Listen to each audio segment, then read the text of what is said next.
100 में कह सकता हूँ कि अगर खुशबू की हैंडराइटिंग अच्छी ना होती तो वो ज़हीन ना होती, और अगर वो ज़हीन ना होती तो मैं उससे मुतासिर ही कब होता।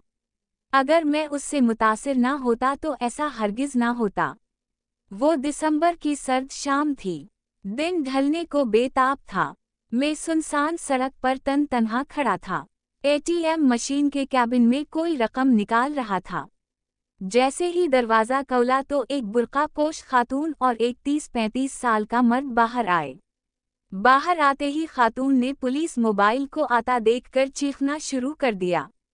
ये देखकर मैं चंद फीट दूर चला गया।